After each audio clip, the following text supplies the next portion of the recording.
Welcome, Chosen Ones, and today I have another non-Gwent video for you guys. The reason why I chose not to show a Gwent video is because a developer stream for the new patch and the new journey, hopefully a new patch, but for the new journey is coming out in a few days. If not, I think coming out really soon. I think by the time this video comes out, it will have already come out, I think, the developer stream. So, I'm here to showcase another card game to you guys, and this game is called Total War Elysium, or Elysium. I don't know how to pronounce that word, because I've seen it around a lot, and I still don't know how to pronounce it. But essentially, it's another card game currently in closed beta. I just recently got into the closed beta of this game. I want to showcase to you guys sort of how the game works, because I personally find it fascinating, and it pretty much begins with the concept behind the game, where it's already based on history. So it's like, you know, the generals will be like heroes from the past, from world history. So you'll see people like Napoleon, you'll see this guy Dong Zhuo. Like, they're based on Total War games, but like the Total War franchise has been based on sort of world history. So we're going to expect to see sort of like popular leaders. If you guys study world history, then you'll probably know who they are. I'm not familiar with all of the world leaders. I'm only familiar with the ones from European history, so I don't know anyone from like the Chinese history, Asian history, and stuff like that. But I am very fascinated. I have been playing a lot of Total War games. I think this is the first card game that Total War has created, or that the publishers have created for the series of Total War. So I'm actually very excited because I love playing Total War. It's one of my personal favorite games, and I'm excited to check out their card game. So I have already played the tutorial, so I can sort of guide you guys sort of how the game works. But instead of just rambling on about how the game works, I'll just show you guys in practice mode. So let's jump on into a practice game. We are given a starter deck, just the Lagertha starter deck. And yeah, so as we can already tell just by looking at sort of the the preview of this deck, the general here is Lagertha. So your general is a card in the game. They actually start off in the field immediately on their own. She has 1 attack and 20 health. So the idea here is if your general dies, you lose the game. So there's no like leader cards like in Hearthstone. In Gwent, it's nothing like Gwent in terms of that, because in Gwent you just have to have the most points. But there's like no leader cards that are outside of the field. Your general is in the battlefield fighting with you to the death. It has last gasp, which it means that if your general first falls below 7 health, it becomes unbreakable this turn and you draw 2 cards. So what that means is if your general falls below 7 health the first time, then this card becomes unbreakable, which means that it can't be damaged for that particular turn, and you get to draw 2 extra cards. So you have a bit of a boost if you get too close to dying, essentially. Like it says there, the keyword unbreakable means it can't be attacked or damaged, but it's just going to be for that 1 turn. And also, whenever you empty your hand, this card gains 1 attack. So it's not likely that you're going to want abilities that let you draw too many cards, because you obviously want to take advantage of your general's ability, which lets it get stronger every time your hand gets emptied. So First Strike is sort of the special card that comes with it. So every general has a special card that you can play once per turn. So this card actually stays in your hand.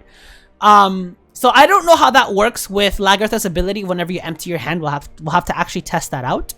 But it has the keyword raid, which means that every time a unit or a structure gets damaged, then this card costs 1 less. The general card doesn't count because it's not a unit, it's not a structure, it's the general.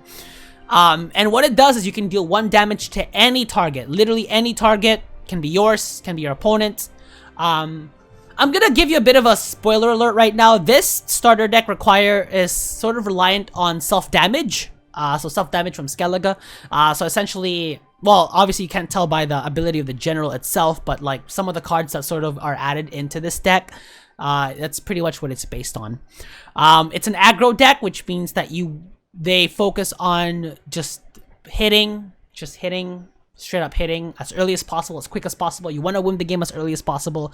Usually when you see an aggro deck, chances are late game, they're going to lose in the late game, or in the long con, I should say.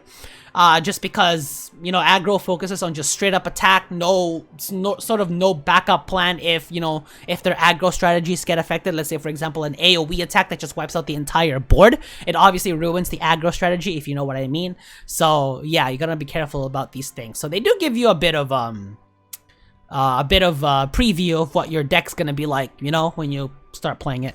So let's start battle. I am again playing in practice mode just to explain to you guys how the game works. I figure if I was playing against an opponent, it might be too much. Not to mention, I don't want to humiliate myself this early. In the second video, I'll humiliate myself. That's if you guys are interested in watching more Total War Elysium gameplay. Let me know. I can definitely hit up the Discord, and I can challenge one of the other players that have the closed beta game, or I can just go into a random ladder to see if there's anyone playing. So I think we're going first. So here, you don't have your deck. You don't start with your deck. You only start with 9 cards from your deck. So essentially, you don't start with a deck. You start with a collection, and you're eventually gonna form the deck with your collection, depending on how long the game goes, obviously. So we are timed here, so I don't wanna, you know, I don't want to take my time with this, but obviously, because we are just starting off and we are aggro, we want to have cheap cards that are also really powerful. So the Frankish swordsmiths are pretty good, and you can only have one copy of a card that you bring. So we'll add in Lay Down Arms. It's pretty good if our opponents are getting too powerful. We'll add in Viking Hunters. They have the ranged ability, which means I'll explain to you what range does. We'll have Night Fighter 2 for 3/3 is pretty good. Daybreak, I'll explain to you later. Warmongers, they have flanking, something I'll explain to you later as well. There's a lot of mechanics in this game that I can explain to you guys later. Herdman, I like the shield. We'll take in the Hungarian nobles, and we'll take in another cheap card. Oh no, we already added everything. Okay, we're good. Never mind. So you can see from the left side, there are weather phases. The most important weather phase, really, at least for the time being, is this phase right here, the bottom one. This is your daybreak phase. Now, what happens in your daybreak phase is what we just did. You get to select cards from your collection. If it happens again, then we're going to be adding 9 more cards to the collection, and we keep going with that daybreak phase rotation until the game is over, pretty much.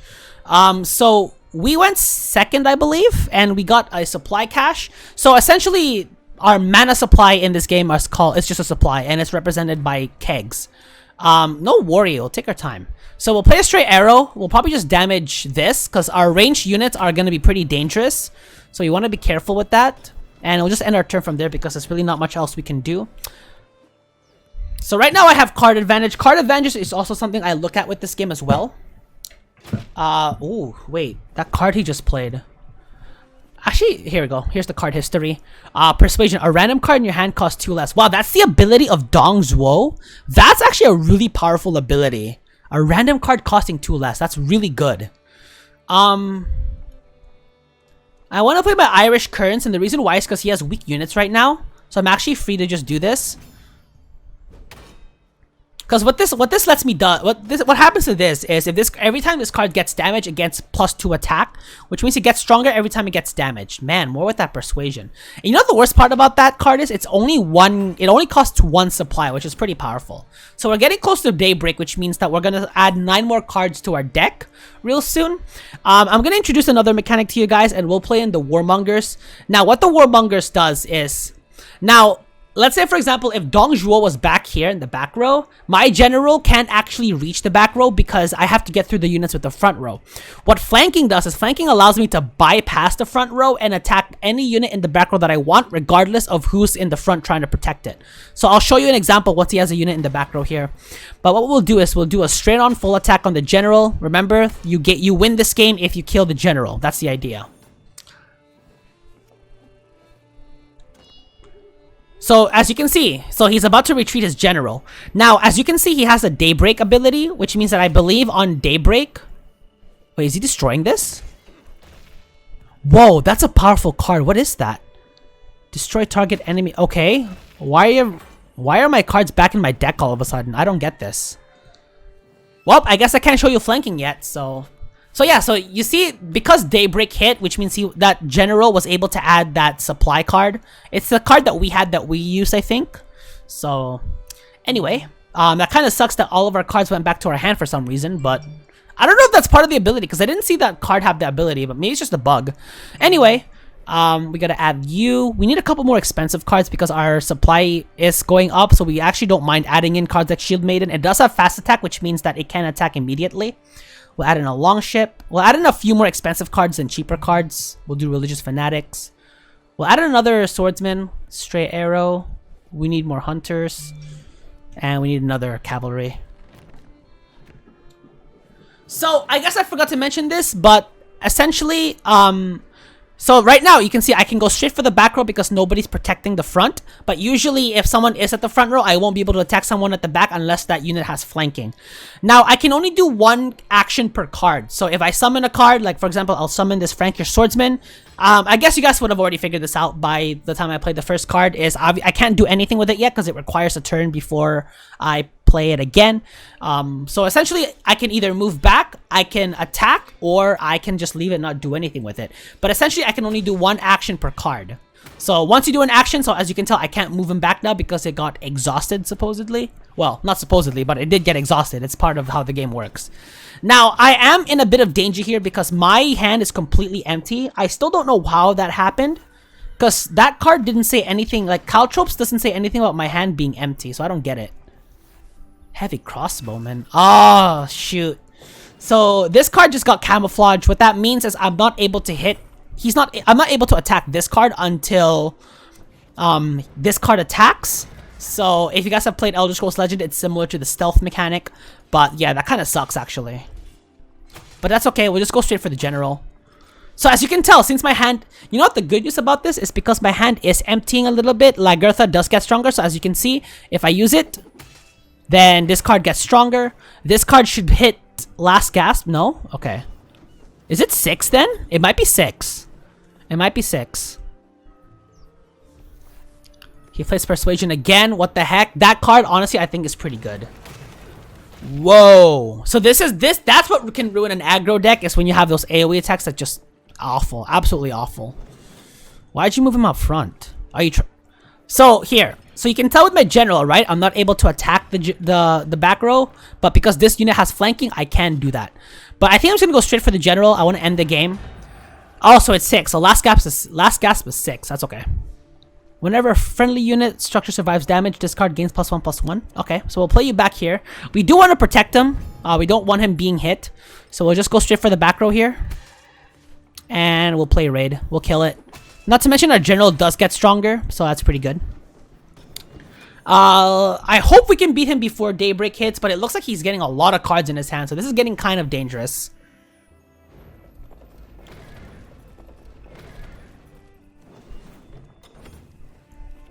Okay, so we should be able to end the game right here just by attacking the enemy. Oh no, wait, hold on, we can't, because he has units protecting the front. Okay, that's fine, that's fine.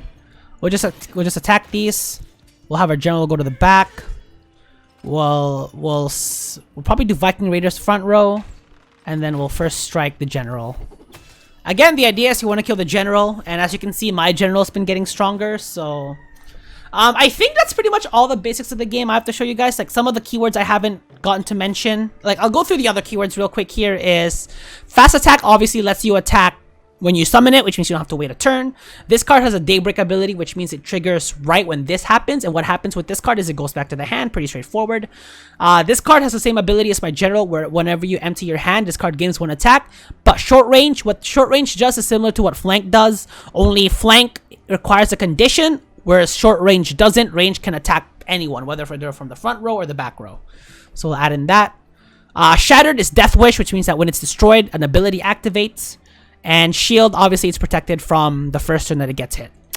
And these are event cards similar to special cards. There are certain cards in the game that sort of trigger when an event card happens, or vice versa. And yeah, and Raid is it costs 1 less per... It costs 1 less per damage unit. So similar to the effects of how self-damage would work in a game. So he is going again, playing supply cache.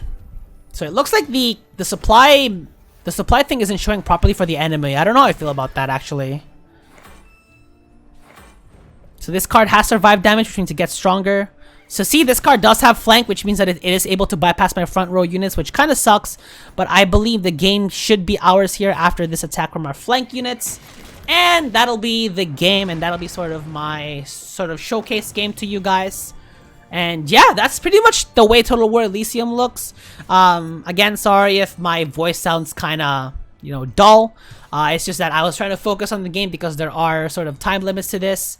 But yeah, so that'll be the game. That's pretty much going to be Total War Elysium showcase for you guys. I will be watching the developer stream tomorrow just to check out what's happening. I don't know if it's tomorrow. I for some reason I think it's tomorrow because it looks like it's premiering tomorrow or something, but I might be wrong. Might have to fact check it. But anyway, let me know what you guys think about this game. If you guys want to see more content from this game, definitely leave a like on this video if you enjoyed. And of course, leave a comment on, you know, what you guys think about this game. If you guys want to see more gameplay, if you guys want to see me sort of take on a, you know, if you guys want to see me take on a different player, then either I'll do battle and just see if try my luck, or I can hit up probably one of the developers of the game, maybe see if I can get them to come and, you know, play some games with me. Although it's not likely because I'm obviously not popular. But anyway, other than that, leave a like if you guys did enjoy this video, of course. And subscribe for more content from yours truly. And other than that, this is Enzo signing out. And I'll catch you guys in the next one.